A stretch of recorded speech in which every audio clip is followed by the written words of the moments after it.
With the administration's pivot towards Asia, President Biden took a recent trip to Asia.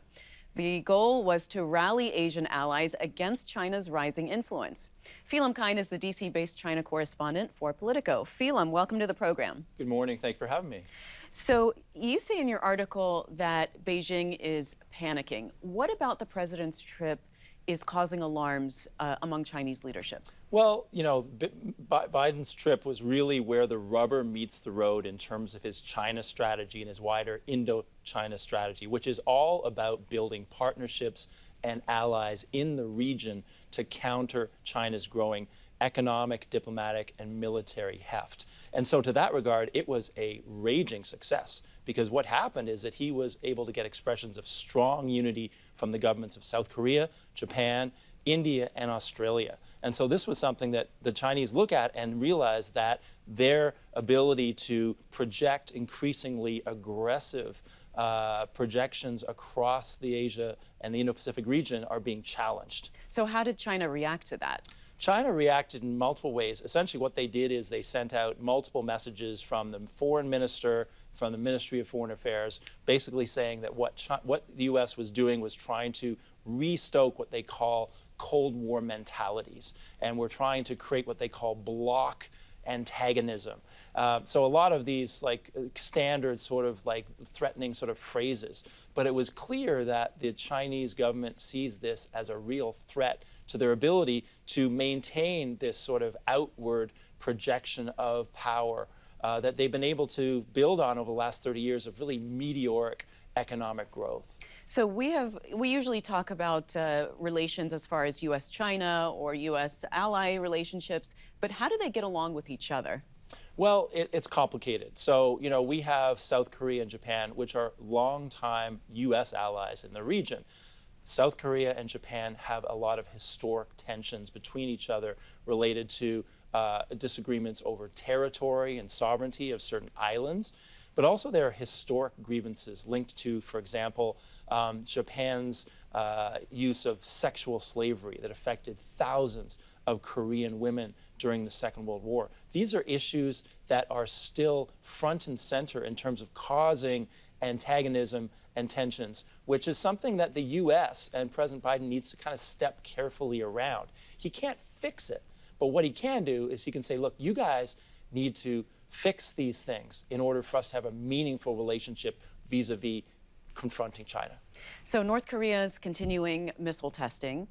What are the chances that President Biden would redeploy tactical nuclear weapons to South Korea? So, you know, the redeployment of what they call strategic assets has been a specific ask of the new South Korean President Yoon Suk-yeol.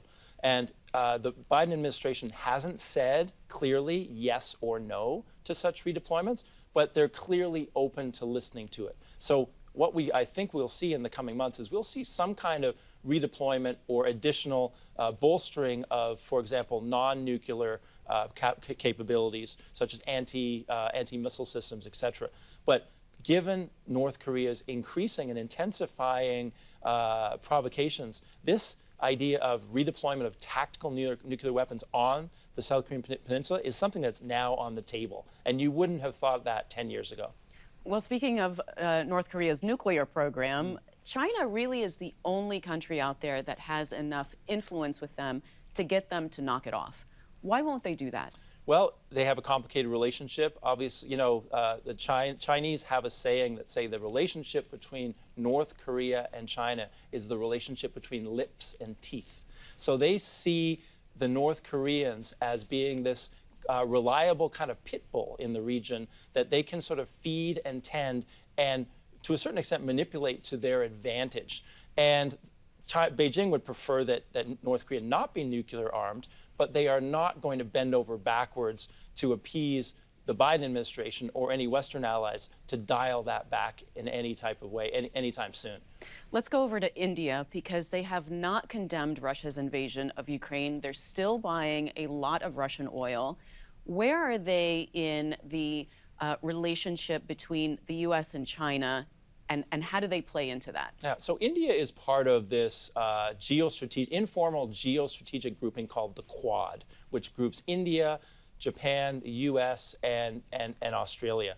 And Biden met with Prime Minister Narendra Modi on his Asian trip, and he wasn't able to get Modi to say that he will no longer buy Russian oil, but he was able to get him to commit to buying more U.S. military hardware. And the real link between India and Russia is that Russia is India's overwhelming major arms supplier. So if you can see the beginning of weaning India off Russia's arms supplies, then that's a real, potentially seismic shift in that relationship.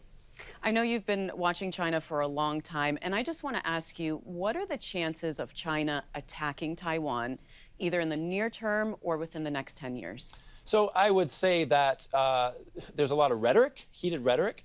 I would say that the consensus seems to be that China could not pull off a successful invasion of Taiwan anytime soon in the next 5 years. And why is that?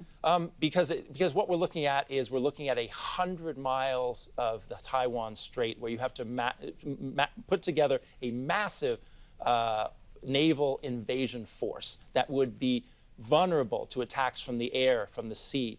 And so this is something that you can't. Also, it would take months in terms of preparation. So you would see it coming from a country mile. So this isn't something they can do anytime soon.